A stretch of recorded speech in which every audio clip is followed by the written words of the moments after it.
तो दोस्तों पिछले कुछ सालों में साइंस फिक्शन और सुपर हीरो मूवीज की तादाद काफी बढ़ गई है और इन मूवीज में भी आजकल मल्टीवर्स बहुत ज्यादा दिखाया जा रहा है। डीसी की नई फिल्म द फ्लैश भी इसी कंसेप्ट पर बेस्ड है। यहाँ पर हमें टाइम ट्रेवल और मल्टीवर्स दोनों ही देखने को मिला। इसीलिए ये एक typical science fictional super hero movie है जिसे समझना थोड़ा मुश्किल है। इसीलिए आज मैं द फ्लैश मूवी को शॉर्ट में एक्सप्लेन करूंगा। तो बिना किसी देरी के आइए देखते हैं। इस फिल्म की स्टोरी जस्टिस लीग मूवी के कुछ साल बाद की है। बैरी एलन यानी फ्लैश अब एक फॉरेंसिक डिपार्टमेंट में काम कर रहा था और वो अपने सुपर हीरो दोस्तों के साथ मिलकर शहर की रक्षा कर रहा था। लेकिन इस सब के बावजूद भी वो खुश नहीं था क्योंकि बैरी के पिता हेनरी एलन जेल में थे क्योंकि उन पर अपनी बीवी के खून का इल्जाम था। जब बैरी 9 साल का था तब उसकी मॉम का मर्डर हो गया था जिसके लिए पुलिस ने उसके पिता को पकड़ लिया था। हालांकि हेनरी ने कुछ नहीं किया था लेकिन इस बात का कोई सबूत भी नहीं था, इसीलिए वो कई साल से जेल में कैद थे और अब हेनरी की आखिरी बार सुनवाई होने वाली थी और उन्हें बचाने का इकलौता सबूत भी बेकार हो गया था। इसी वजह से बैरी काफी परेशान हो जाता है और वो गुस्से में बहुत तेजी से दौड़ना शुरू कर देता है। पर वो जैसे ही लाइट की स्पीड को पार करता है तो वो टाइम में पीछे जाने लगता है। बैरी ने इसके पहले भी टाइम ट्रेवल किया था लेकिन वो पहले सिर्फ कुछ ही मिनट पीछे जा पाता था, लेकिन इस बार वो पूरा एक दिन पीछे चला गया था। इससे उसे ये आइडिया आता है कि वो टाइम ट्रेवल करके अपनी मॉम को भी मरने से बचा सकता है। इसीलिए वो इस बारे में ब्रूस वेन यानी बैटमैन से बात करता है, पर ब्रूस उसे अतीत से छेड़छाड़ करने को मना करता है। लेकिन फिर भी बैरी टाइम ट्रेवल करके सन 2004 में पहुंच जाता है और वो बिना किसी से मिले वहाँ एक छोटा सा बदलाव कर देता है ताकि उससे कुछ घटनाएं बदल जाए और उसकी मॉम बच जाए। इसके बाद बैरी वापस अपने समय में लौटने लगता है, लेकिन तभी एक अजीब सा आदमी वहां आकर उसे उसकी स्पीड फोर्स से बाहर धकेल देता है जिससे बैरी सन 2013 में पहुंच जाता है।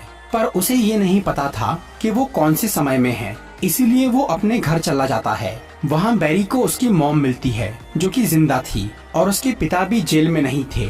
ये सब देखकर उसे लग रहा था कि सब कुछ ठीक हो गया है, पर तभी वहाँ पर उसे अपना एक हमशक्ल नजर आता है और जब बैरी उससे मिलता है तब उसे पता चलता है कि वो हमशक्ल उसका ही छोटा रूप है जो कि 18 साल का है। असल में जब बैरी को उस अजीब आदमी ने स्पीड फोर्स से बाहर निकाला था तब वो एक अल्टरनेट टाइमलाइन में पहुंच गया था जिसमें पहले से ही एक बैरी एलन मौजूद था। उसके पास पावर्स नहीं थी और वो अपने माँ बाप के साथ एक खुशहाल जिंदगी जी रहा था।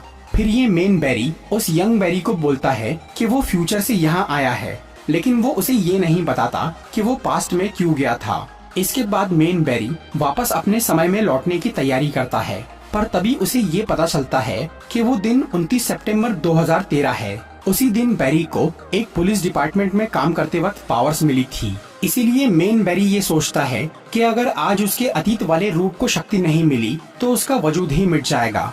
पर उसे ये नहीं पता था कि वो एक अलग टाइमलाइन में है जिसका उसके भविष्य से कोई लेना देना नहीं है। इसीलिए वो यंग बैरी को लेकर उसी जगह चला जाता है जहां उसे पावर्स मिली थी।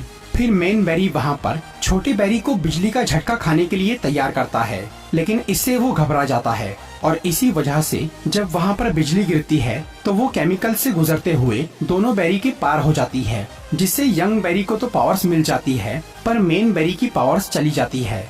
और तब मेन बैरी छोटे बैरी को उसकी शक्तियों का इस्तेमाल करना सिखाता है, इस उम्मीद में कि अगर वो टाइम ट्रेवल करना सीख जाए तो वो उसकी मदद से वापस अपने समय में लौट सके। लेकिन इसी बीच उनकी दुनिया में जनरल जॉड जो कि क्रिप्टॉन प्लेनेट का एलियन था, वो अपने साथियों के साथ धरती पर कब्जा करने आ जाता है। जनरल जॉड जिसने मेन बैरी की दुनिया पे भी हमला किया था, वो आखिर में सुपरमैन के हाथों मारा गया था। इसीलिए जॉड को फिर से हराने के लिए बैरी जस्टिस लीग के अपने साथियों को ढूंढना शुरू करता है, लेकिन धीरे धीरे उसे ये समझ में आता है कि उसके टाइम ट्रेवल करके अपनी मॉम को बचाने से वो पूरा यूनिवर्स काफी बदल चुका है और उस दुनिया में जस्टिस लीग के ज्यादातर लोग थे ही नहीं, वहाँ सिर्फ बैटमैन ही इकलौता हीरो था।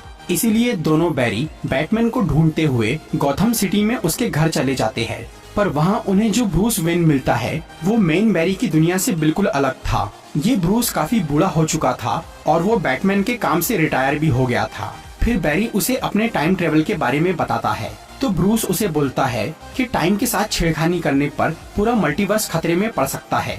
उधर जनरल जॉर्ड पृथ्वी को क्रिप्टॉन ग्रह जैसा बनाकर यहाँ अपनी नस्ल बढ़ाना चाहता था। इसके लिए उसे जेनेटिकल कोडेक्स चाहिए था, जो कि उसके एक क्रिप्टोनियन साथी के शरीर में था, जिसे कई साल पहले पृथ्वी पर भेजा गया था। इसी वजह से जॉर्ड उस क्रिप्टोनियन को ढूंढ रहा था। ये बात जब मेन बैरी को पता चलती है तो उसे लगता है कि जॉर्ड काल-एल यानी सुपरमैन को ढूंढ रहा है। इससे वो ये मान लेता है कि उस दुनिया में भी सुपरमैन मौजूद है। इसीलिए वो जॉर्ड को हराने के लिए सुपरमैन को ढूंढना चालू कर देता है और वो इस काम के लिए बैटमैन से मदद मांगता है। ब्रूस पहले इसके लिए राजी नहीं होता, लेकिन बाद में वो ये पता लगा लेता है कि कुछ साल पहले रशिया में एक क्रिप्टोनियन स्पेसशिप आया था, जिसमें से निकले एलियन को एक माफिया गैंग ने कैद करके रखा है। इसीलिए दोनों बैरी उस क्रिप्टोनियन को छुड़वाने का फैसला करते हैं, जिसमें बैटमैन उनकी मदद करता है।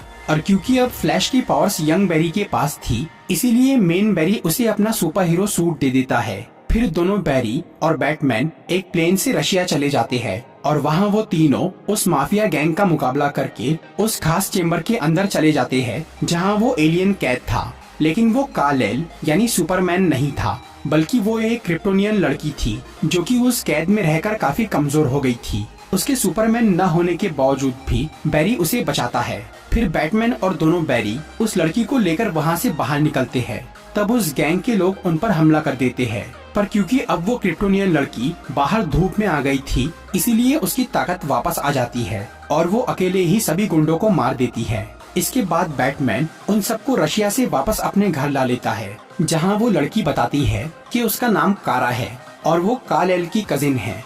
जॉर्ड को जो कोडेक्स चाहिए था वो कारा यानी सुपर गर्ल की बॉडी में था, पर उसे ये बात पता नहीं थी।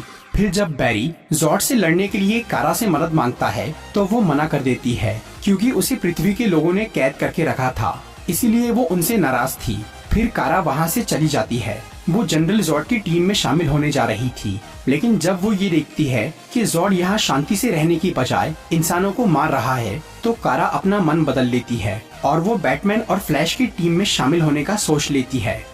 दूसरी तरफ मेन बैरी कारा के जाने की वजह से अपनी पावर्स वापस लाने का फैसला करता है, ताकि वो जॉर्ड को खुद हरा सके। और इस काम के लिए वो फैक्ट्री से केमिकल्स लाता है और ब्रूस की मदद से एक इलेक्ट्रिकल चेयर बनाता है। पर जब वो उस चेयर को ऑन करते हैं तो उससे इतना करंट नहीं बन पाता जिससे कि बैरी को पावर्स मिल सके। लेकिन तभी वहाँ पर कारा आ जाती है और वो बैरी की हेल्प करने के लिए उसे तूफानी बारिश में आसमान में लेकर जाती है। वहाँ जब बैरी पर बिजली गिरती है तो उससे उसकी शक्तियाँ वापस आ जाती है। तब मेन बैरी अपना सुपर हीरो सूट वापस ले लेता है और यंग बैरी खुद के लिए बैटमैन के एक पुराने आर्मर से एक नया सूट बनाता है। फिर दोनों फ्लैश, बैटमैन और सुपर गर्ल एक टीम बनकर जॉर्ड से लड़ने पहुंच जाते हैं। वो लोग कुछ देर तक जॉर्ड और उसके साथियों को अच्छी टक्कर देते हैं, लेकिन फिर वो कमजोर पड़ने लगते हैं और आखिर में जॉर्ड कारा को मार देता है और वो उसकी बॉडी से कोडेक्स निकाल लेता है। इसके अलावा बैटमैन का प्लेन एक स्पेसशिप से टकरा जाता है और वो भी मर जाता है। और तब जॉर्ड धरती को टेराफॉर्म करके क्रिप्टॉन जैसा बनाना शुरू कर देता है। लेकिन उधर दोनों बैरी अब तक जिंदा थे और वो अपनी ये हार बर्दाश्त नहीं कर पाते, इसीलिए वो दोनों लाइट की स्पीड से तेज दौड़कर टाइम को थोड़ा सा रिवर्स करते हैं और वो ब्रूस और कारा को मरने से पहले ही बचा लेते हैं। लेकिन कुछ देर बाद वो दोनों फिर से मारे जाते हैं। इससे मेन बैरी ये समझ जाता है कि उस यूनिवर्स में बैटमैन और सुपर गर्ल का मरना तय है और वो दुनिया भी जॉर्ड के हाथों बर्बाद होकर रहेगी। पर छोटा बैरी इस सच को स्वीकार नहीं कर पाता और वो बार बार टाइम को रिवर्स करके ब्रूस और कारा को बचाता है, लेकिन वो दोनों हर बार मारे जाते हैं और इतनी बार टाइम ट्रेवल करने से पूरे मल्टीवर्स में दरार पड़ने लगती है। इसीलिए मेन बैरी उसे समझाता है कि वो ये सब रोक दे, पर यंग बैरी उसकी बात नहीं सुनता।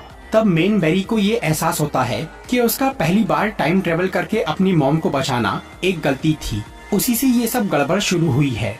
इसीलिए वो वापस पास्ट में जाकर सब कुछ पहले जैसा करने का सोचता है, ताकि उसकी मॉम मर जाए और सब नॉर्मल हो जाए। लेकिन तभी वो अजीब सा आदमी वहाँ आ जाता है जिसने पहले बैरी को स्पीड फोर्स से बाहर निकाला था। वो आदमी असल में छोटे बैरी का ही भविष्य वाला रूप था, जो कि कई सालों से जॉर्ड को रोकने और बैटमैन और सुपर गर्ल को बचाने की कोशिश कर रहा था, जिससे वो बन गया था डार्क फ्लैश। और सबसे बड़ी बात ये थी कि मेन बैरी और डार्क फ्लैश एक टाइम लूप में फंस गए थे, जिसकी शुरुआत में मेन बैरी अपनी मॉम को बचाने पास्ट में जाता है फिर यंग बैरी को पावर्स मिलती है। बाद में वो दुनिया जॉर्ड के हाथों तबाह होने लगती है। फिर यंग बैरी बार बार टाइम ट्रेवल करता है और बन जाता है डार्क फ्लैश, और अंत में मेन बैरी वापस जाकर अपनी मॉम को मरने देता है।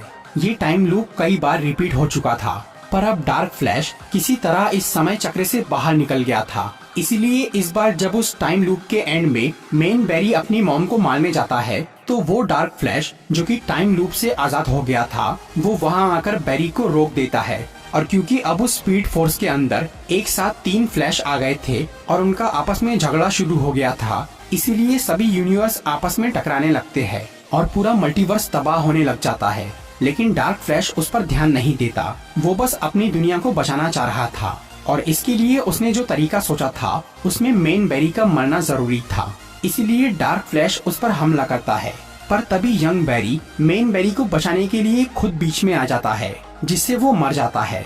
और क्योंकि डार्क फ्लैश यंग बैरी का ही फ्यूचर था, इसीलिए उसके मरते ही वो खुद भी मर जाता है, और डार्क फ्लैश के मरते ही पूरा मल्टीवर्स फिर से ठीक हो जाता है।